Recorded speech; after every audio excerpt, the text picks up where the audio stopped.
Good evening, everybody, and welcome to the final part of our virtual seminar series, The Art and Science of Practical Management, Core Skills for Leadership and Management, with Professor Joe Martin. My name is Dr. Matthew Clark, and I am the chair of the Trainee Advisory Committee for the Royal College of Pathologists, and I'm chairing tonight's session. Welcome to those who have been to us for several weeks now, and welcome to anybody that's new to this series. If either group of people, if you'd like to see any of the previous sessions that we've put on, you'll find the recordings on the Royal College of Pathologists website, so please do visit them. You'll note that all your microphones and videos have been switched off, and that's just to help with connectivity this evening. The format, to remind you, Joe's going to give us a 15 to 20-minute presentation, and then afterwards we'll open it up to you all for any questions that you might like to ask, and please feel free to ask them during the talk as well. And you'll see at the bottom of your screens there's a Q&A tab. If you'd like to type your questions in there, we can ask those to Joe at the end. And now, without further ado, I'm going to hand over to Joe, whose tonight's talk is going to be on policy and influence. How do I succeed in the things I want to do? Over to you, Joe. So I'm going to share some slides with you this evening, and we're going to talk about politics and influence. So means lots of different things to different people, but basically it's sort of a summary is getting your own way, I think.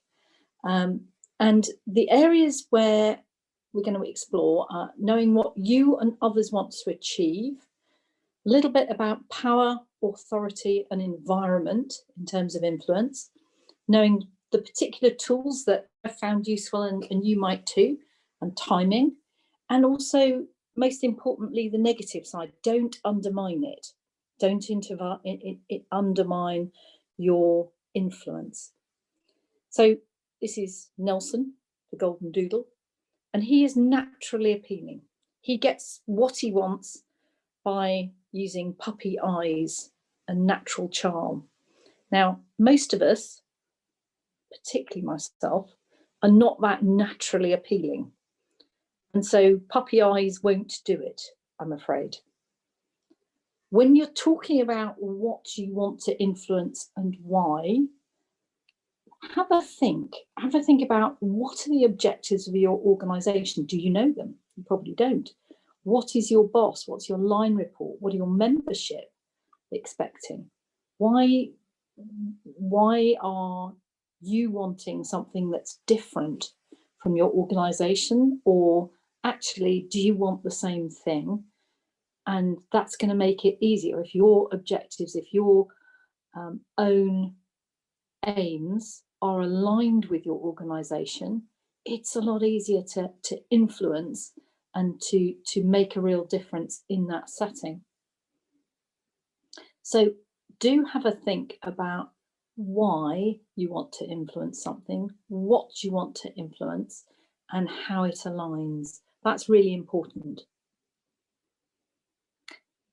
When you're talking about the influence that you have and the politics within an organisation, this is a model from Michael Jarrett.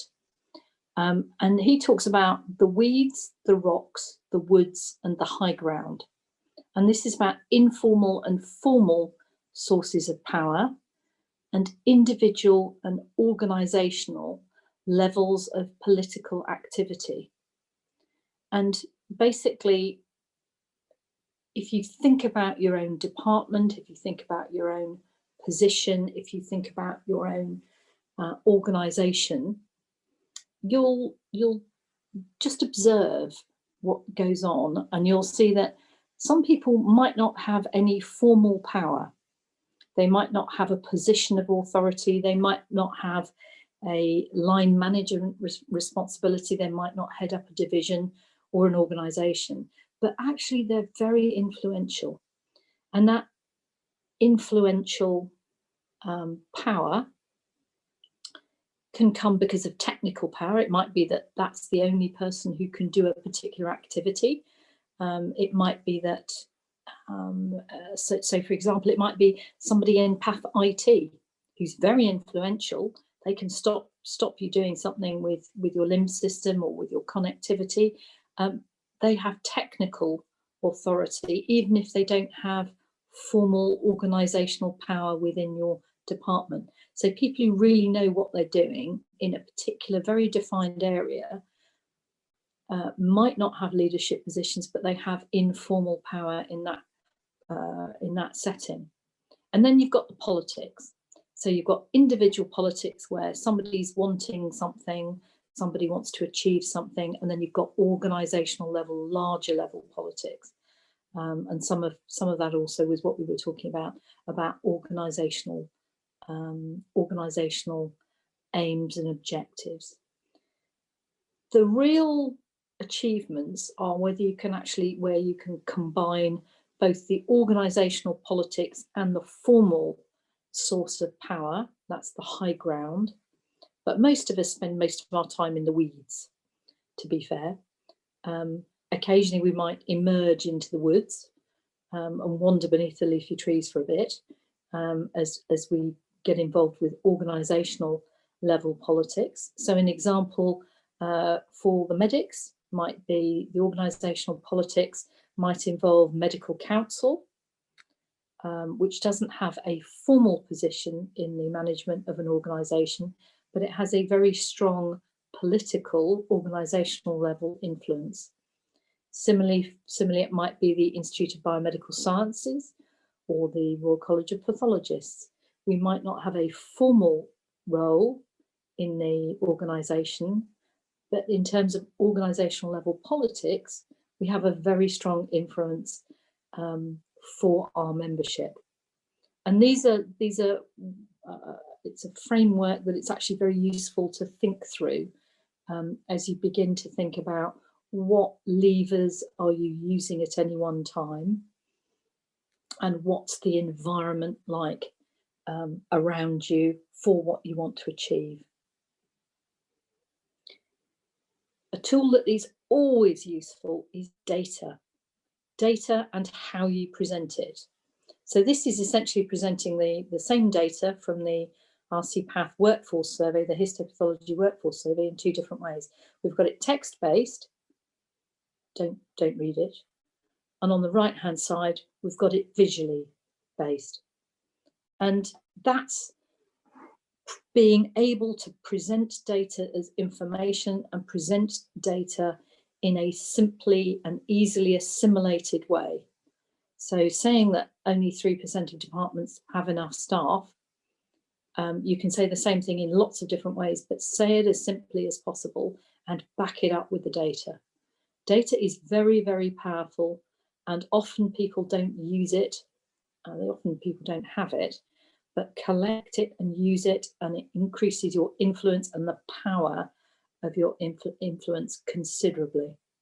In the college, we've used this really, really well with politicians and with a range of other organisations that we work with. So that presentation of the data, making your case through data. Allies. So aligning with other organisations, other groups is actually another really good way to amplify your influence to achieve a specific aim. So we at the college, we aligned with the Bowel Cancer Research charity, Bowel Cancer UK. They had a many hundreds of thousands petition that they presented at Downing Street, and basically they wanted mismatch repair gene immunohistochemistry rolled out more widely. Now that has been recommended more widely now, so it has been a very positive influence that we've had in that respect. But we know that the patient group wanted this particular change. We wanted that particular change. So working together makes it much more powerful. So the professional groups aligning with the patient groups sends a very strong message. And we've always worked with Cancer Research UK and other patient groups as well, Myeloma UK and sudden death in epilepsy. The other thing that we did when we wanted to launch our COVID-19 testing strategy in June was we got 23 other organisations to support it, and lots of serious organisations all recommending the same thing. And that makes the impact of it greater. It means that you've got a greater body, a greater provenance, a more influential body of professionals behind that particular strategy. And it makes it more difficult to ignore for governments, politicians and others who are thinking about testing strategy. And it's been a very powerful report in that respect. So use your allies. You think about who might align with you over something that you're trying to achieve. And this doesn't need to be big. This can also be, you know, local patient groups in your own organisation. The other tool is personal networks and profile. So I don't think you will have seen that I've ever put a glory wall up before, and I don't do this. This is entirely for the purposes of this talk. What you know, who you meet, the personal relationships that you make with those who are decision makers can also help in your sphere of influence. It can also help manage some of the politics, and I mean politics in terms of the small p, not the Tories versus Labour or Lib Dems or SNP type politics, not party politics, but in terms of all organisations have politics with a small p. And this is something that is helpful. Politicians like to be photographed. They are public facing. They like to be photographed. They like to have social media presence and influence through those channels. And again, aligning, particularly where it's useful, with those individuals can be helpful. Obviously, be impartial. You have a duty as a professional to steer your own course, but it actually can help. Those personal relationships where you can phone somebody up and say, actually, you know, we've got a problem with this. Have you got any advice? Or we'd really like a message of support for all our lab staff who are feeling a bit on the jaded side at the moment. Could you possibly do us a video? That sort of thing is always very helpful. I'm not suggesting for a moment that you use personal networks for influencing any procurement decisions. That always ends badly. Please don't ever do it. Be absolutely straightforward and declare any conflicts of interest at all times. The other thing is about timing. When you want to have an impact, when you want to influence something, sometimes it's just the wrong time. It's not that what you're trying to achieve is wrong, or it's not that actually it's a useless idea. Sometimes it's just not the right time. People don't want to be disturbed when they're in the middle of a nap. Similarly, politicians don't want to be disturbed when they're in the middle of a crisis. So you don't put your master plan for digitisation of the college exams at a time when you've got some other crisis going on. So make judicious decisions about the correct timing. Don't hesitate to hold back if it's not something that's time critical. Wait for the appropriate moment. Wait till everybody is receptive. Wait till they're awake, and they're likely to listen. Have the plan ready to go for just that time when you see the opportunity to make the most impact. So think about your timing for that particular influence. The other thing is, it's very easy to undermine your political influence. It's very easy to undermine your influence with your colleagues. And the easiest way to do that is to behave badly, to be dishonest, and to make a series of really bad decisions. and people will lose faith in you, they will lose trust in you, and they won't listen to what you say.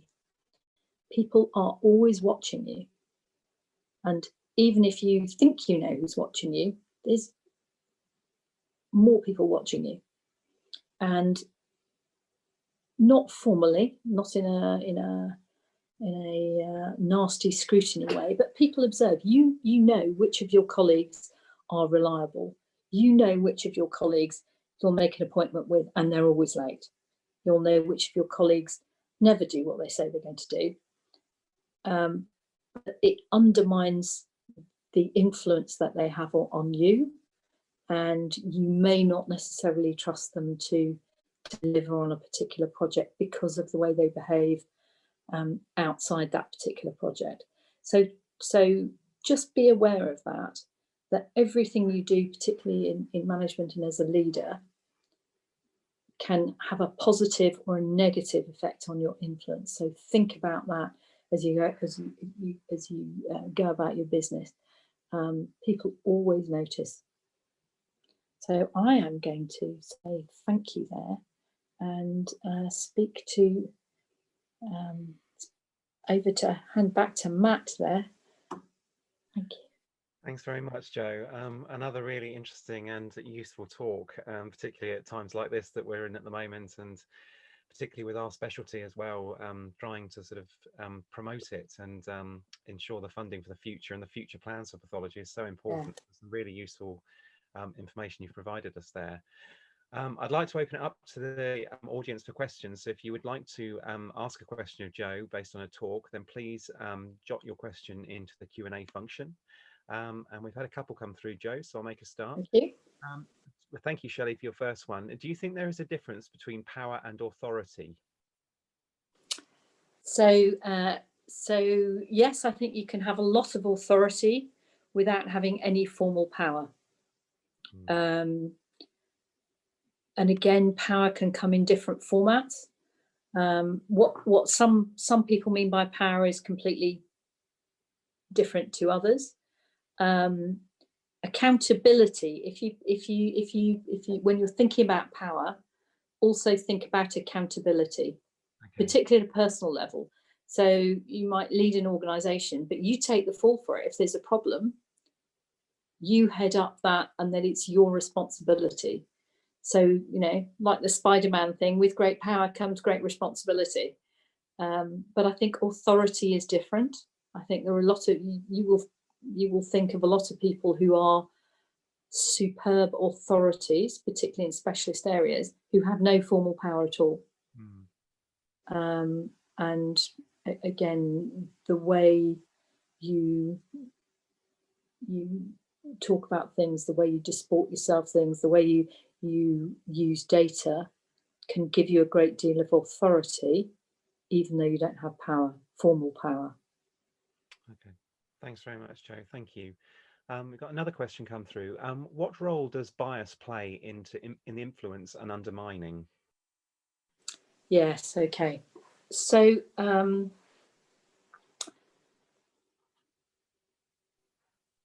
conscious and unconscious bias, all of us have it. It's part of how we make judgments, and it can have a very deleterious effect on our decision making. Be aware of your own biases. You know, don't employ people. You know, don't always employ people like you. Don't, you know, have a think about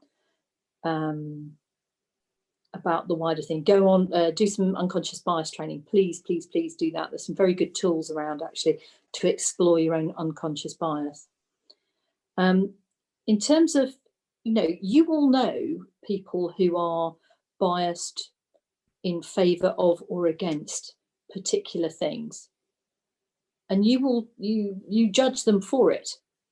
You judge them for the way in which they always tend to favour one direction of action or one person or one organisation over another. So it does have again, it's one of those things that people notice.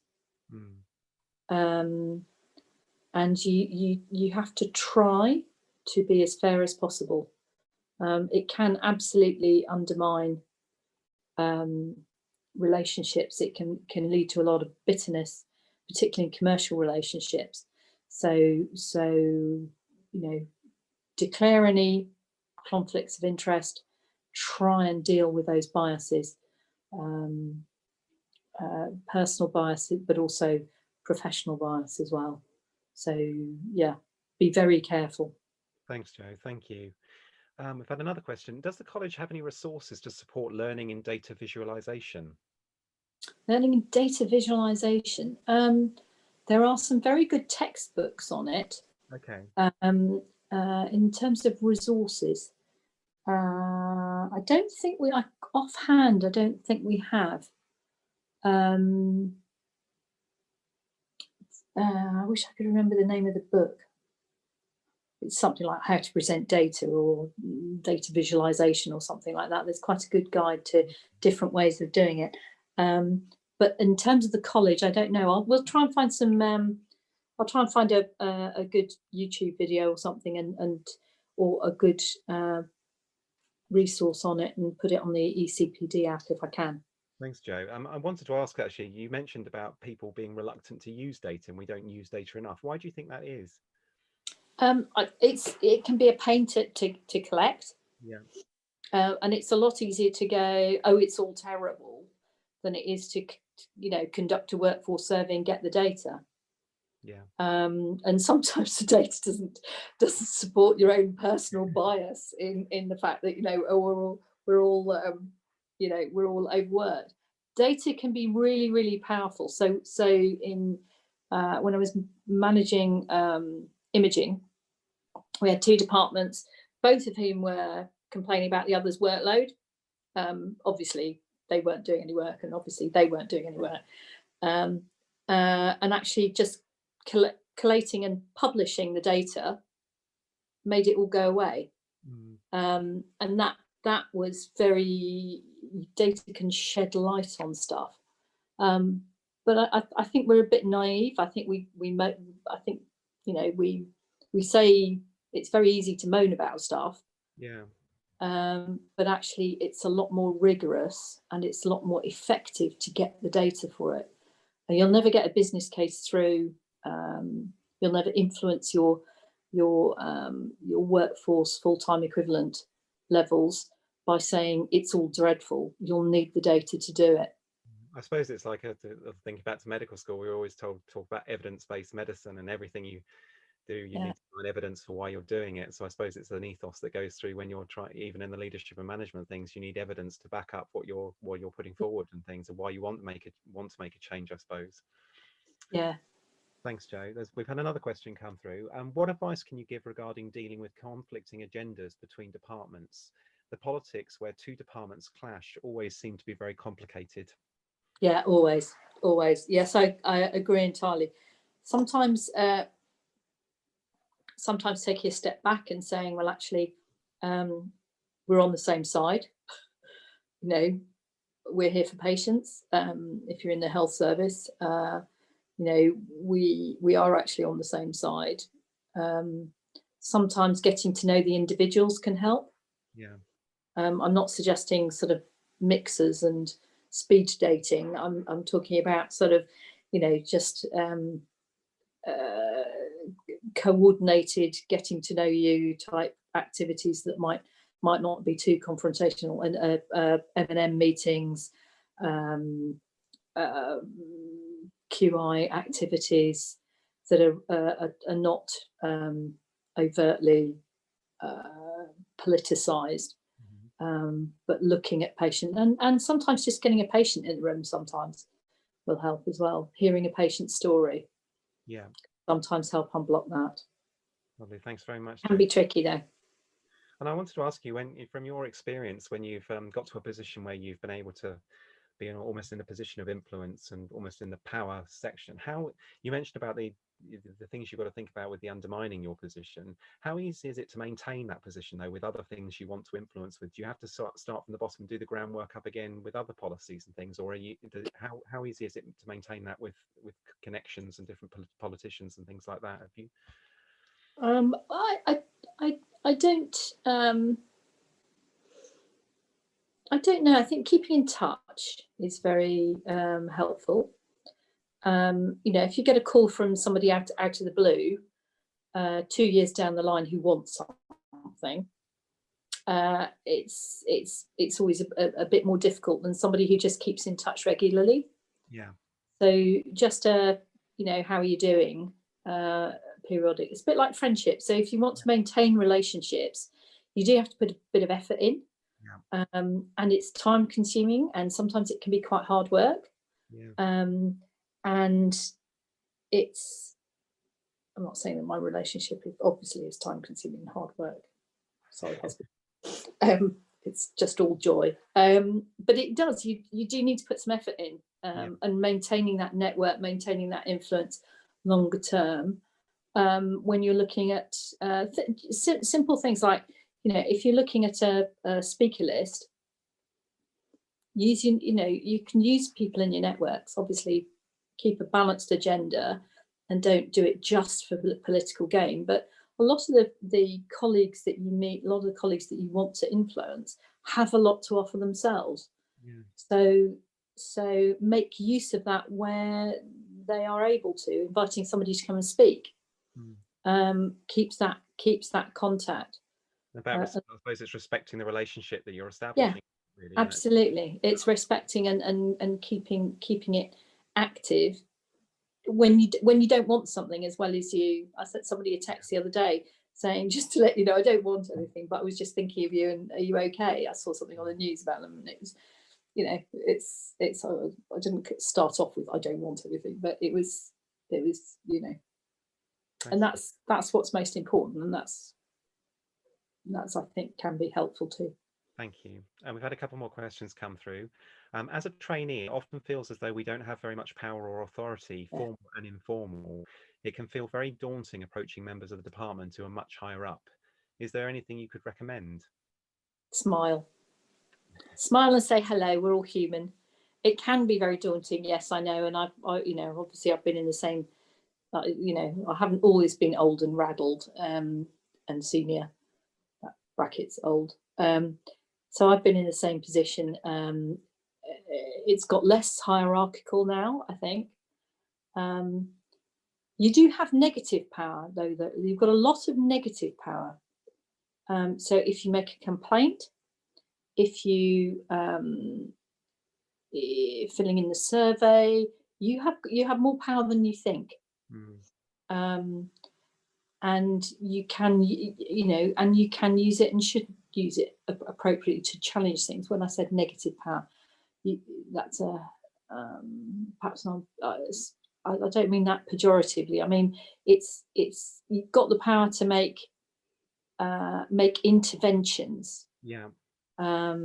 You've also got, actually, to be fair, you've also got a lot of positive power. So in terms of QI, in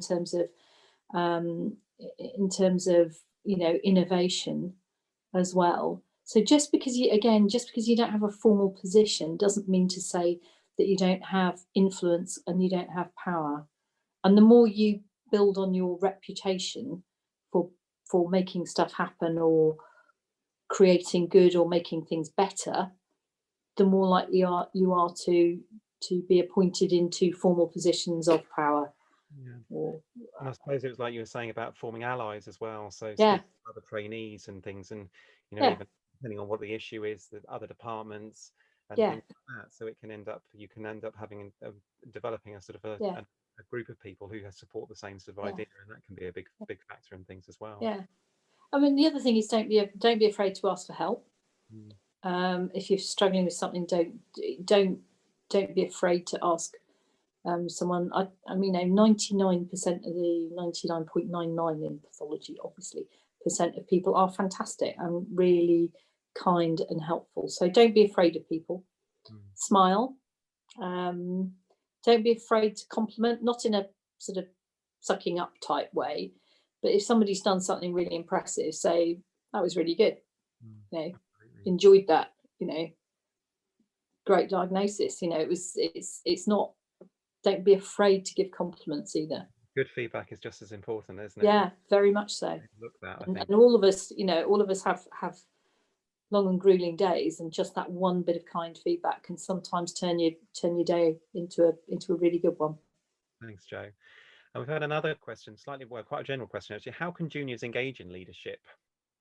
How can juniors engage in leadership? So organising things at the sort of basic level. So doing the rota, organising seminars. Those are the sort of initiations into leadership. And a lot of leadership management is not glamorous. Yeah. It's not becoming, you know, you don't become, you know, leader of the free world overnight. A lot of it is around doing the audit lead, doing the, you know, having a look at the college website, what positions are available. There's lots, you know, trainee committee when positions become available on that. That's all the way that you can build your leadership portfolio. The other thing is skill set. So learn, you know, as we've gone through before, you know, learn to read a spreadsheet. Yeah. Very, very valuable thing. Learn to read a spreadsheet, start to understand. You can start to do CPD as well in leadership management, stuff that will help you.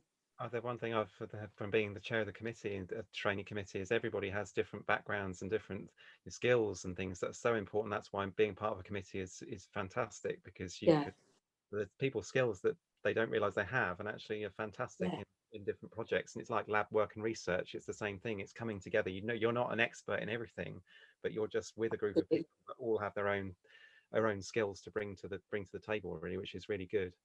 I think that's so important. The other thing in influence is actually knowing when to go in, and you'll be much more influential if you know who to go to or where to get help or when to ask for help. Absolutely. Don't, you know, you are not all seeing, all powerful.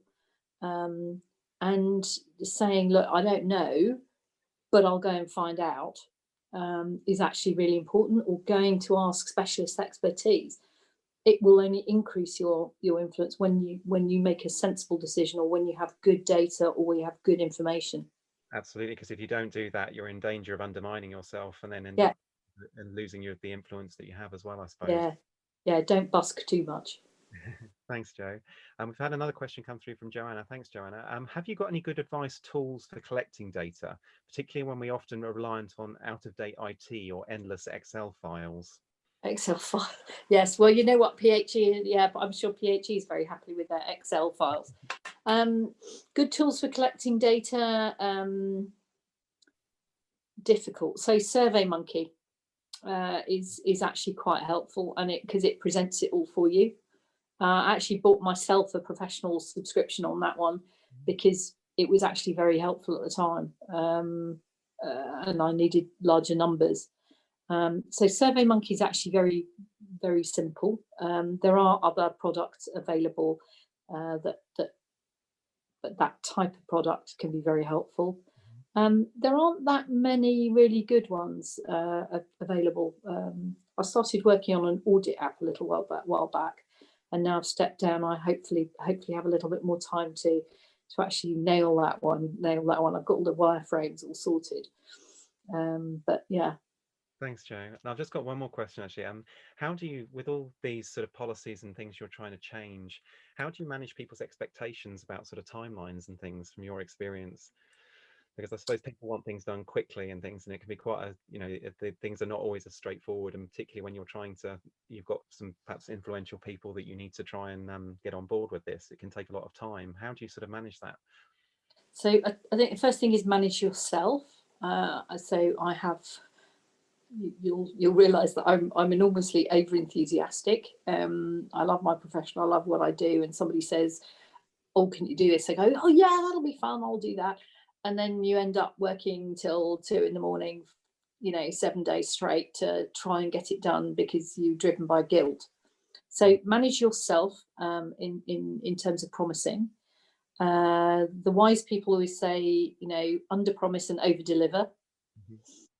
Be realistic when you know about the timeframes, but things will always go wrong. Yeah. So build in a little bit of slippage, but don't let it slip at the beginning. Get going on something quickly. Do what you can to try and deliver as much of the project as you can as soon as possible, so that when things do go wrong, and they always do, it's just like in research and life, it's nothing is perfect. Nothing is ever perfect. Things go wrong. Things will go wrong. So try and build in a little contingency, and try not to work with people who are just unforgiving and not understanding and demanding and horrid. That's the other that's the other advice I would give. I think on that. Thanks very much, Joe. And I think Right, I'll pleasure. bring the session to a close there. Thank you so much for, first of all, another really interesting talk, and for answering those questions, but also for taking part in this 8-week seminar series, Joe.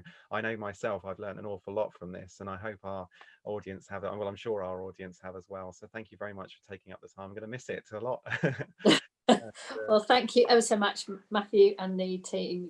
You've been absolutely fantastic, and thank you so much for chairing these so brilliantly.